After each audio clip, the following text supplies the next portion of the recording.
অনেকেই এই আমাদের জুলাই এবং আগস্টের আন্দোলনকে নিয়ে কুক্ষিগত করতে চায়, তারা তাদের ব্যক্তিগত সম্পত্তি বানাতে চায়। প্রিয় নেতৃবৃন্দ, আপনারা মনে রাখবেন, ছাত্র দলের ভাইয়েরা আপনারা মনে রাখবেন, জুলাই আগস্ট আন্দোলন কারো একক আন্দোলন নয়। জুলাই আগস্ট আন্দোলন আমাদের সকলের ঐক্যবদ্ধ আন্দোলন।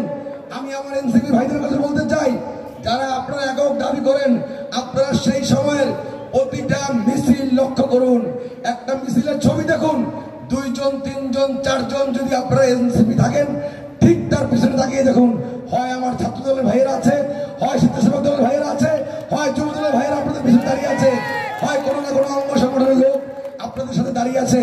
সেদিন রাজপথে হয়তোবা সময়ের কারণে, আমাদের নেতার নীতির কারণে, একটা টেকনিকের কারণে আপনাদেরকে সামনে দেওয়া হয়েছিল, কিন্তু প্রতিটি মিছিলের সেকেন্ড লাইন থেকেই বিএনপি এবং এর অঙ্গ সহযোগী সংগঠনের নেতৃবৃন্দ ছিল, এবং আমরা ছিলাম বলেই সেদিন আপনারা সরকারের সাথে আঘাত করতে পারেন নাই।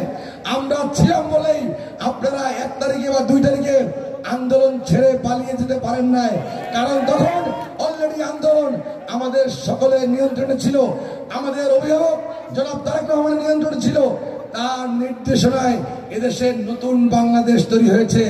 সে কারণে জুলাই আগস্টের আন্দোলনের শহীদরা আমাদের আবেগ, আমাদের অনুভূতি, আমাদের বেঁচে থাকার প্রেরণা, আমাদের লড়াই করার প্রেরণা। ঠিক তেমনি গত 17 বছরে যেই সকল শহীদ হয়েছে,